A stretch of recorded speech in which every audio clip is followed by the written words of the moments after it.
এই যে তুমি আমার পায়ের নোকে নেল পলিশ তুলে দিচ্ছ, তুমি কি কিছু বলতে চাও? এটা বলো সবাইকে যে বউয়ের সেবা যত্ন করা উচিত।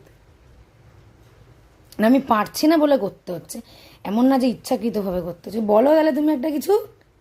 এ কি বলো, 1 মিনিটের মধ্যে দিতে হবে। কেন তোমার কিছুই বলার নেই? না মানুষের কি বউয়ের সেবা করা উচিত? তুমি খুব বিপদে আছো, এদিকে একটু তাকিয়ে বলো। তুমি কি খুব বিপদে আছো? যাই হোক, আজকে আমার এটাকে কি বলে, পাটাকে পরিষ্কার করে কি পেডিকিওর বলে বোধহয়, সেটাই বোধহয় এখন হবে। লাইট